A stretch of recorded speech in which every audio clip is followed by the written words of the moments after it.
Good morning, everyone, and I'd like to welcome you here to this session where we're going to be talking about the Pope and pop culture as well as radio in the Year of Mercy. My name is Lisa Jandovitz. I currently produce a radio show that airs on the Catholic Channel called Personally Speaking, hosted by Monsignor Jim Lasante. And I am going to introduce now our panel who is with us this morning. And first to my left is Jennifer Fulwiler. Jennifer's a writer, a speaker, and the host of the Jennifer Fulwiler Show on Sirius XM Channel 129. And her best-selling memoir is Something Other Than God, which was a finalist in the Best Memoir and Biography category in the Goodreads Choice Awards. And you also have a collection of humor essays like Living Among Scorpions, which was a #1 bestseller in the genre on Amazon. And we're very happy to have Jennifer here with us. And to my right is John Harper, and John is the host of Morning Air on Relevant Radio. He lives in Connecticut. He has over 40 years of experience in broadcast media. So we are very happy to have both of them with us. I'm going to start because there's so much to talk about in terms of media and Pope Francis, Catholic media, secular media. First, we know that Pope Francis generates a tremendous amount of interest from the media, Catholic and secular. I'm going to ask both of you this question. What is it about him? Is it who he is, that he's the Holy Father, or is it how he is? And I'm going to ask that first of you, John. What is it that generates that intense interest in him from all media? I think it's probably both. And you can tell we're Catholic because there's 3 of us and only 2 microphones. We're doing it very, very frugally. I really think it's both, and the response, and I'm sure you hear this, Jennifer, the response that we get from our listeners is, hey, he's just a regular guy like me, so he's taken the priesthood, he's taken this, we call him kind of this living Paschal candle, and he's brought the light of Christ and the good news of the gospel right down to a conversation that you and I might have with him if we were sitting maybe in a diner having a cup of coffee. So I think he is given, if you'll excuse the expression, curb appeal to Catholicism as opposed to kind of that arm's length transaction that Catholicism of old has been. We can relate in some ways to him. Yeah. It's not right, like he is over there and we are here. There's a relatability to him. Jennifer, what would you add to that? What is that appeal or attraction, not just from Catholic media? Yeah, Lisa, I just wanted to echo the fact that this is happening because working at Sirius XM, I'm broadcasting from the headquarters all this week. So I walk around, I talk to people on the Stars channel, on the Golf channel, on the GLBT channel. I mean, they have channels for everything over there. And when people hear that I'm from the Catholic channel, people respond so strongly and they say, oh, I love this Pope, I love what he's doing, you Catholics, this is interesting. And I thought, wow, really? I'm not really used to getting this response as being the token Catholic in a group.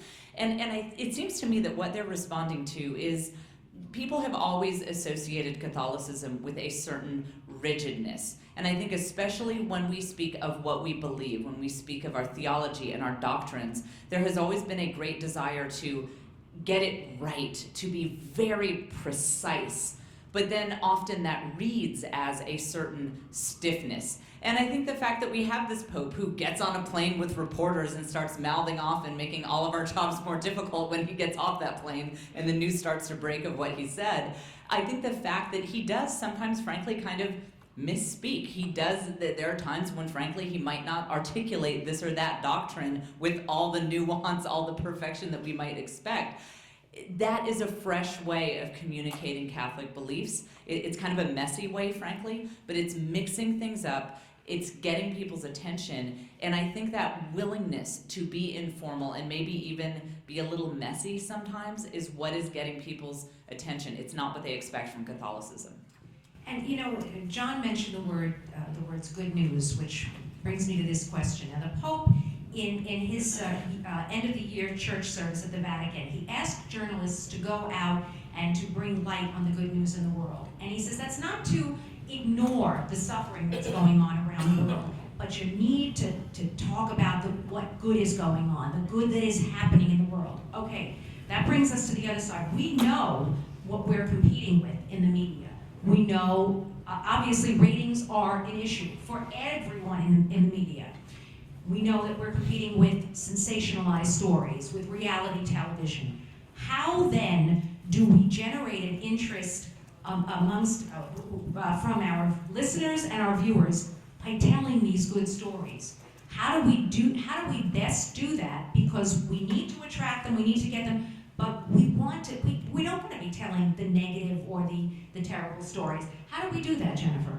Well, I think that including the good stories is a natural part of authentic Catholic communication. Ultimately, we're the people of the resurrection. We're the people of hope. So I think in any kind of authentic Catholic communication would ultimately include that good news, that message of hope. However, we are also the people who can handle the truth of the world. We're not afraid of suffering. We can go there with the difficult stories. And so I think that Catholicism today is very well positioned to really be leaders in the media, in the sense that we can tackle those really, really difficult issues. We have insights on the human experience and on what motivates people that others don't have by nature of what we know about human nature through the church. And so we can really go there with the difficult issues, and yet everything we do will have that element of hope to it by virtue of our beliefs as Catholics. And honestly, I think that is what everyone is really hungry for in the media.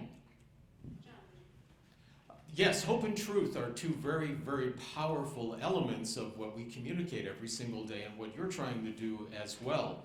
And hope and truth are something that you don't really see in the rest of the spectrum. We're talking about secular media, and I come from secular media where it's anything but hope and truth. It's negativity, it's what can we do to kind of bang a gong to get people in here. And we're doing the opposite thing. We're doing the truth, we're doing the hope, and in doing so, Relevant Radio, and I certainly know the Catholic channel, having listened to it since its inception over 10 years ago, gives solutions, and that is really the steel sword, is solutions. We give you solutions to life every single day, and there's no other place that really does that. Everybody's telling you how bad your life is, but no one is showing you the solutions.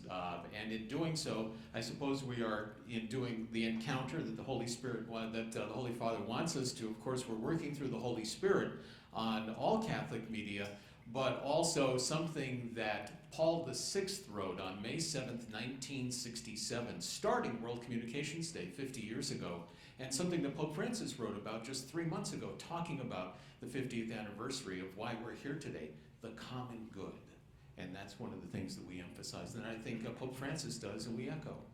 You know, faith and religion can be applied to so many areas, to so many stories, whether it's the presidential election, whether it's immigration, whether it's terrorism, so many areas of the news, and yet secular media is often hesitant to tie those moral issues to those topics, but they inform and they affect how people act or why they make these decisions. Why do you think that there is some hesitancy? Because it helps us better understand others. If we understand what their faith is and where they're coming from, why is there a hesitancy? It takes some work. I come from television into radio, and in television, especially if you watch local news, it is a nonstop diet of murder and mayhem, and to do what you're talking about requires you to think. And I know that's kind of a broad damnation of secular media, but you really have to work at it to go out there and tell stories and to find the solutions and to find the good news in the community. And in finding the good news in the community, you think of the papal exhortation where the Pope is talking to us as families to start that good news within our parishes, and then the parishes going out into the communities and changing the focus and the mindset of a community. That's what we would hope local news on television does, and they don't. So thanks be to God for the Catholic channel, for Relevant Radio, other channels of Catholic media in the United States to actually start, and something that we talk about on Morning Air and on our network is, as Catholics, we very often say, oh, we're a counterculture. There are those Catholics over there. No, I think what we're doing here, we've got a great opportunity with this Holy Father and with all the vehicles of Catholic media, is to create the culture. And that's what we're doing today. You know, there have been some critics who have said that the media doesn't care about the church. And in some ways, there have been cutbacks due to financial reasons from networks where they're cutting back on full-time religion reporters. But Jennifer, what can you tell us if we didn't have faith-focused media? What would we be missing out on? Oh, I think we would be missing out on so much, particularly so many people in this culture are seeking. I think there is a great void right now as our culture gets increasingly secularized, increasingly atheistic. I think that the average person is walking around with a real sense of yearning. You were talking about your background in secular media, John, that there is a certain lack of depth there. There is a certain lack of meaning behind all of these stories that are being pushed out one after the other. And I do think that the average person has a great hunger, and they will find, especially in our Catholic media, hopefully, that when they encounter it, there is more depth to it. There is a greater understanding of the human person. All of anything we talk about, whether it's the news, whether it's human interest stories, there is a sense of hope behind it. There is a sense of purpose. And I know, as someone who was listening to Catholic radio when I was exploring Catholicism, I was not even Catholic yet, I definitely felt that something in me was being satisfied by Catholic media that I could not find anywhere else. It's all the other media we have, they really hesitate to make moral judgment calls. Like you were saying, to speculate on the why do we do these things we do? What leads to these wars? And or whatever it is they're covering. And I just saw that just much more of a sense of purpose in Catholic media, and it ultimately is what it sparked my interest in Catholicism. I was going to say that's very interesting. So you were saying you were actually listening to Catholic radio, okay? Before you were not a Catholic. I was not a Catholic. I listened to relevant radio, in fact. And so what made you decide to tune in? Well, I'd begun seeking, and I'm such a nerd, I began researching Jesus. That's how my spiritual quest went. I said, I'm seeking meaning, I'm seeking purpose, I'd better go read a bunch of books. And so I'd become interested in the figure of Jesus. And I just heard through the grapevine, I didn't know any practicing Catholics, but someone, maybe a hairdresser or someone said, oh, you're exploring religion, there's some Catholic radio station, relevant something, I don't know. So I turned it on, and it had just gone on the air the month before in my city, and I would just drive around and listen to it. And I this is kind of funny, but the first thing I thought is, oh, these people are smart. I'm really surprised by that. I didn't know that you could be religious and be smart. She was listening to you, John. That's right. And so that was kind of the initial thing that piqued my curiosity, that I was actually hearing really intelligent analysis. I was hearing great stuff that was fulfilling both intellectually and spiritually. And I said, oh, I didn't know Catholics could do that. So, see, you don't always realize who you're reaching and what kind of impact that is having. Have you heard stories similar to what Jennifer is saying from your listeners? My story is like Jennifer's story. I'm a cradle Catholic, though, and I knew that there was Catholic radio. And at the very beginning of Catholic radio, which was about 2000, in the early 2000s in the United States, it was still trying to find its voice. And then, thanks be to God, it did. And then in really wanting to know more about my faith as a cradle Catholic, I found relevant radio and was a listener for 4 years. And it's amazing, and we hear this, and I'm sure you hear this from your listeners, how the Holy Spirit has you hear exactly what you're supposed to hear at the moment you're supposed to hear it. For me, it was coming out of confession one day, and then hearing this guy, Drew Mariani, who's our anchor man in the afternoon, and praying the Divine Mercy Chaplet. And it was like, oh yeah, I remember that. You know, that's like this $8,000 question on Who Wants to Be a Millionaire. Divine Mercy Chaplet, yeah, it's way back in the cobwebs of my Catholic. And understanding the power of that. And then hearing all these great voices, and like the voices on the Catholic Channel and other forms of Catholic media, just really all together we're working and helping each other on the path to heaven, which is all we try to do every single day. And you're doing a great job, everyone that is doing that. Yeah, I want to move to another part of an important element in communications, which is social media. And Pope Francis may be pushing 80, but he's all over social media, probably more than I am, or at least the social media office of the Vatican is. Okay, tell us really the importance of using social media along with what you do in radio. It's the definition of encounter. We were having a conversation on our local version of Morning Air just today with Father Rosica and also with Monsignor Harrington from the Diocese of Brooklyn. We hear the word encounter, and yeah, we get that. And when the Holy Father tells us encounter, and it's like, do I read scripture at the foot of the Brooklyn Bridge? What do I do? And it really is pretty simple stuff. It's using your social media platform to just say, hey, I'm Catholic. Or there's something that I heard today at Mass, or, when Father said, and you'll be surprised, having just kind of fallen into that by happenstance on my Facebook page, when people say, you're Catholic? Or, I didn't know you were that Catholic. Did you actually listen to those homilies? And you find that you have an opportunity to evangelize. I brought somebody back to Mass for the first time in 20 years. I don't say that to pat myself on the back, but I never in a million years thought that that was going to happen on Facebook. So I think, that's how the Holy Father's vision is working down through those of us in the pews. Right, and he has said that social media is a gift to be used. What about the immediacy of it and in reaching young people?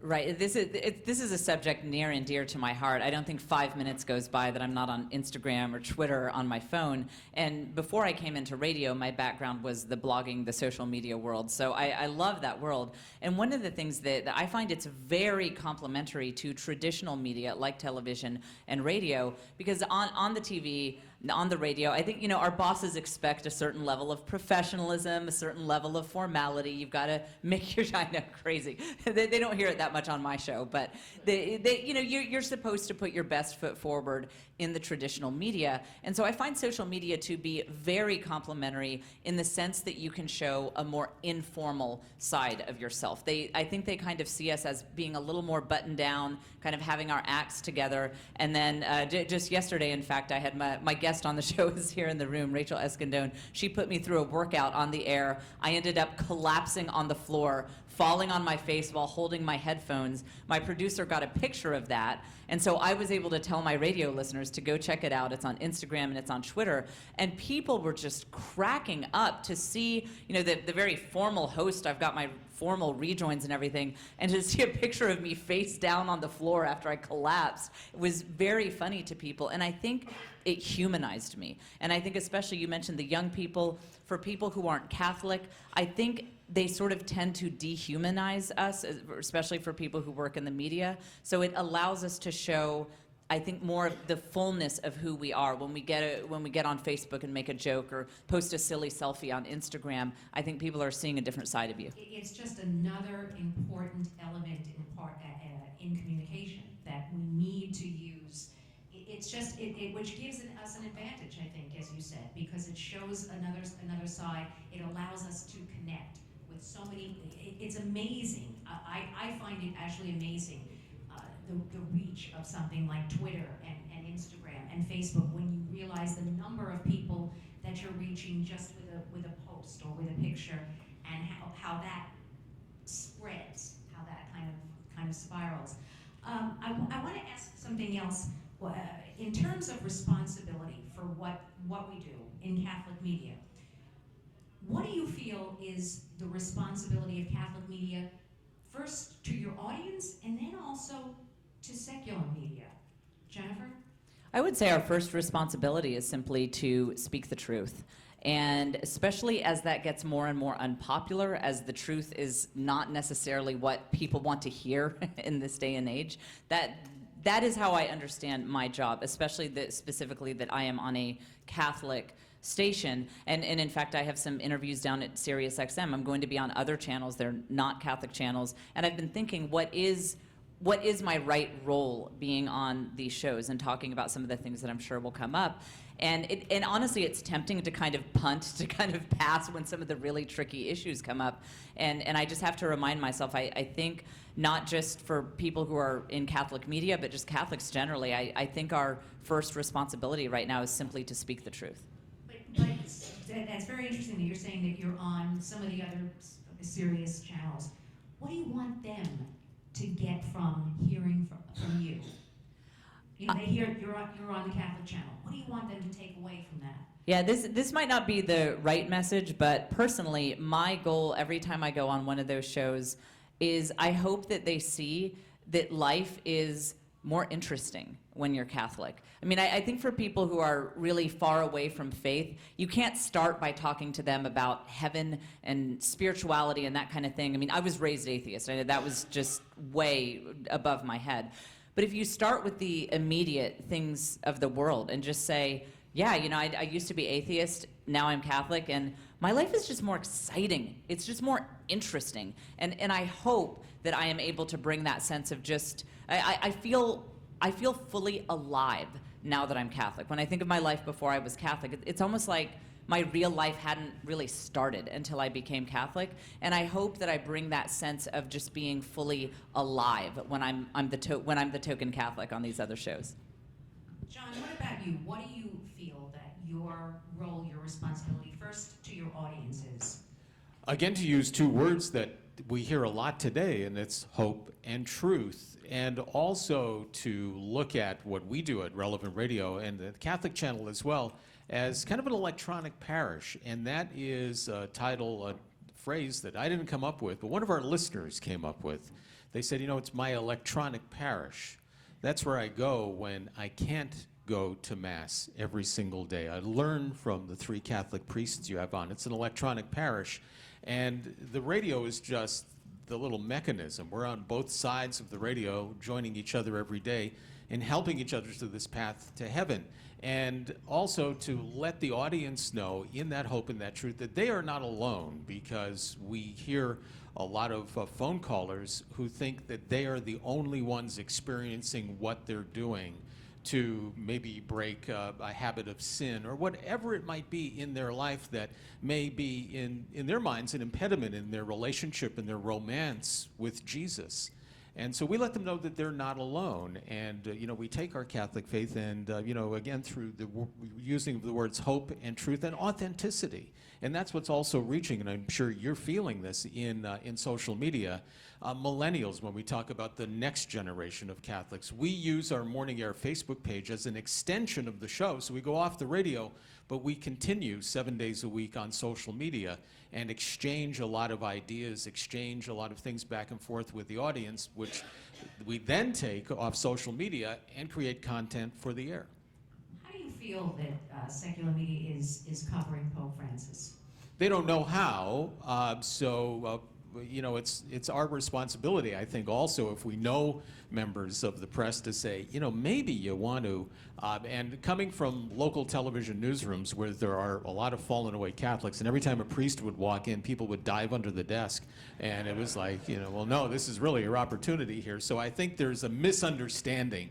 So I think it's, you know, it's our responsibility, even as viewers, to politely write to the news directors and the general managers of local television stations. And a well-written, polite letter does get attention at the local level to explain to them a little bit more about what Catholicism is, and, you know, maybe some questions to ask, or, you know, suggest maybe somebody in their diocese that they would like to have on who could provide that voice of Catholic common sense, who could talk about the magisterium of the Church. And so a lot of reporters in secular media who may not get Pope Francis report on it. Well, we're fortunate here in New York to have people who, on local television, who understand the Pope, both on radio, Rich Lamb for years on WCBS, and people on Channel 2, 4, 5, and 7 who are Catholic, who get the faith and communicate it well. So we're blessed here in New York. Do you think that coverage of Pope Francis has changed since his election, Jennifer? Has it changed at all? Have you seen in the media? Yeah, I think really just in the past few months, I think really after the recent apostolic letter came out, I think that so many people thought that this is where he changes all the doctrines. This is where he ushers in the new church that's fine with whatever you want to do. And I have noticed a shift since that came out, that it does seem like Amoris Laetitia was the moment where they realized, oh, the Pope is actually Catholic. Okay. And so now I think there's a little bit of a backlash going on. They still love him, they're still interested in him, but now you're seeing the realization settle in that this papacy is maybe not what some people thought and maybe hoped it could be.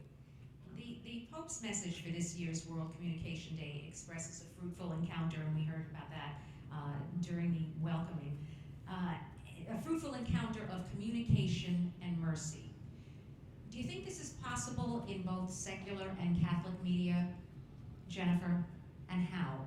Yeah, to combine communication and mercy. Yes, correct. I think it's a natural thing, really, because if we are communicating authentically as Catholics, then we would naturally be communicating with the awareness that we're all failing. I mean, raise your hand if you have the Catholic life all figured out and you just, everything is going perfectly for you. I think every single one of us has a natural sense that, especially the more deep in your faith you are, that this is hard and I'm failing, and I'm failing so miserably compared to where I should be and to what the Lord calls me to. So I know that when I communicate with people in secular media and outside of the Catholic world, I think I just have a natural sense of mercy, just born out of realizing how much I fail. And I've got the sacraments, I've got confession, I work in Catholic media, for goodness sakes, and I'm still that much of a mess. It's natural for me to have a sense of mercy when I communicate with these people, like, hey, let's just try to get through this life together with a sense of unity and a sense of compassion for one another. And that's what people relate to. What we're going to do now, actually, is open it up to anyone in the audience who may have questions for one of our panelists. So if you do, just put your hand up, and we'd be happy to answer any possible questions that you might have about Catholic radio, Catholic media, secular media.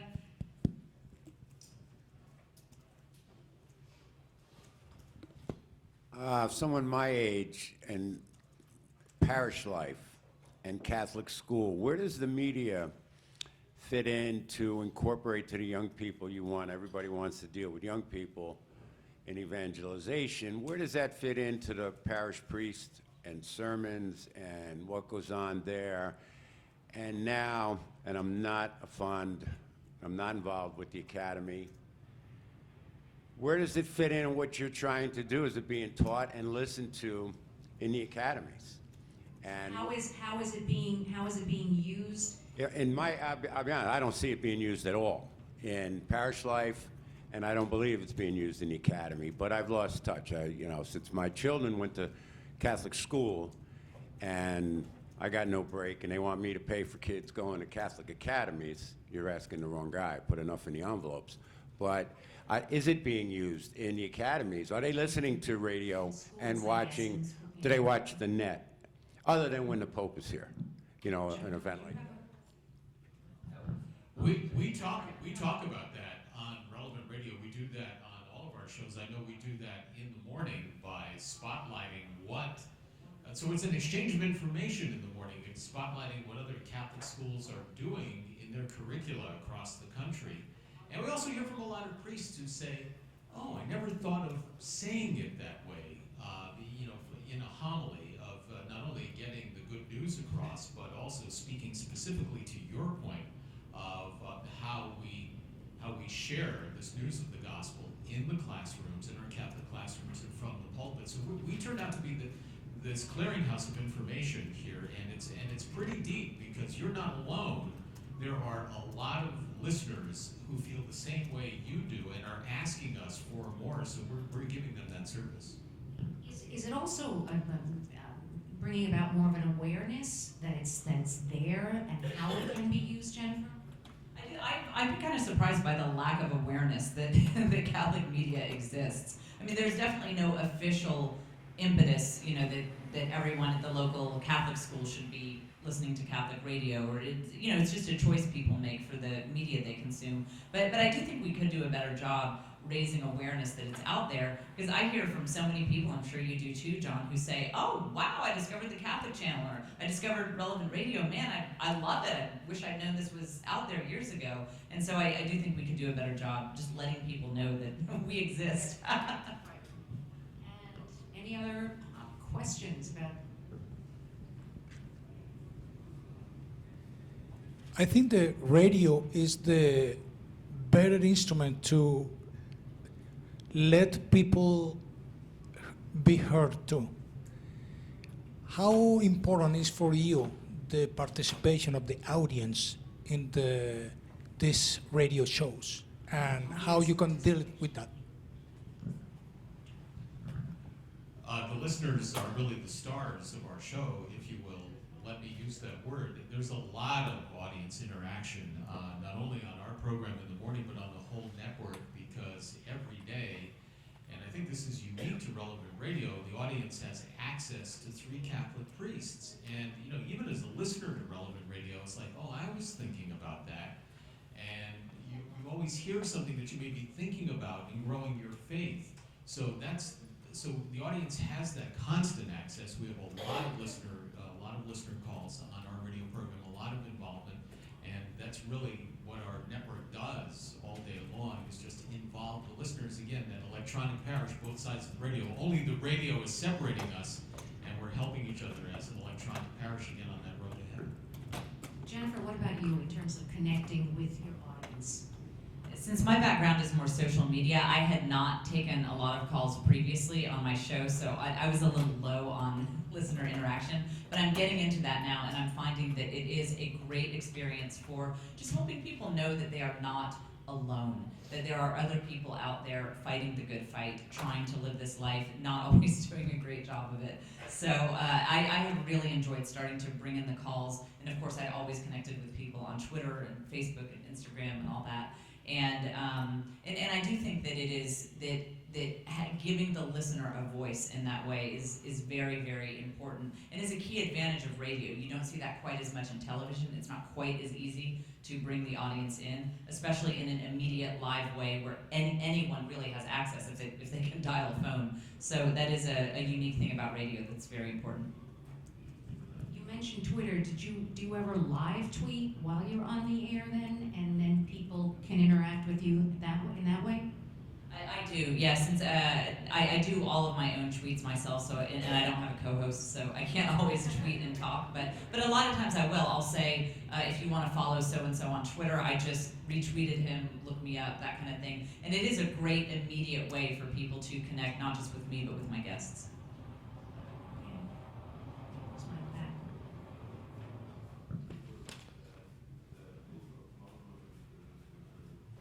On the issue of schools not being, parish schools anymore, I happen to be a principal of an academy, and I think the model of the academy, it took a little doing in terms of you're not a parish school, so you're not necessarily affiliated with a parish, but we now have 5 parishes that we're affiliated with, and I have to say that the pastors of the parishes that we're aligned with have really done a really good job of interacting with our kids and coming to masses, prayer services.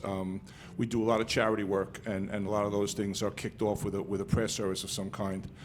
But I think the switch in the structure took a little getting used to.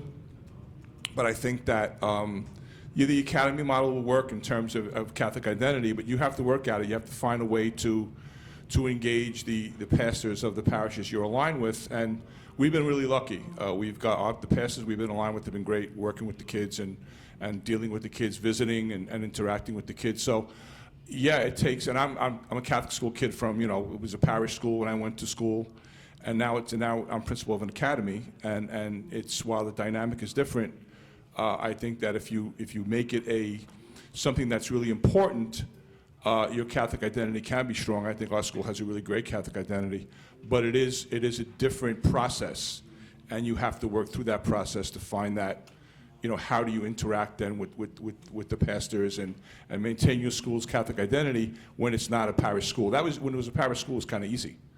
Now it's a little different, but it's still. If I could actually just ask you a question, since you are a principal, and is social media or any kind of media used? Which I think maybe his question previously had to do with, is it used at all within the school, within the parish that you're seeing, or can more be done? We have a Facebook page, and so on, for the school. I'm personally not a very tech person. Thank God I have an assistant principal who is. But, I'm not really a tech person per se. I'm kind of an old dinosaur. But we do have, we have a Facebook page. We don't use social media tremendously, but we do it a little bit. But I think that, again, I just think the process of of taking your school as an academy and not losing that sense of Catholic identity is really something you really have to work at to make sure that you keep that connection with church. It's not just one church. In our case, it's 5 churches. But if you work at it and you have support among the pastors, it really works out well. Another idea that I was just thinking of, in terms of getting kids involved with media, with social media, I know for myself, my kids are way ahead of me in terms of anything that's done on a computer or whatever. You know, it's like that Saturday Night Live skit where the IT guy says, move, you know. So anytime I had a question about anything in terms of technological question, I go to my kids. So sometimes even, you know, having them help to start something, whether it's a radio show or a, their own Facebook page of their class or their school or where they are the leaders. Because the kids, they love this stuff. I can't tell you what my kids can create on, on they're on their iPhones or whatever, the videos, what they're able to produce themselves, because this is the way that they communicate. And we kind of have to learn how to, if we're communicating with them, to be really honest, most of the time, when I want to reach my kids, I'd say 95% of the time they don't call me, they text me. So I've got to be texting because that's the way they communicate with me. So and I think that's what Pope Francis has realized, that to get younger people, especially anybody under 30, this is how. So maybe if we allow them to take a lead, we give them a leadership role and say, you know what, we have this idea, we're going to do this. How about you start a radio show or a television show, or we're going to start a Twitter for you, and we're going to help you grow it. You'd be surprised, I think, how an interest that you will generate. And I think that's kind of what we need to look for. We have enjoyed so much having this time with you, and we hope that you enjoyed and got something out of this session as well. I'd like to thank our panelists, Jennifer Fulwiler and John. I'm sorry, John. Harper. I apologize. I just hit a blank spot. And we hope that you enjoy the rest of your day here at World Communications Day. Thank you.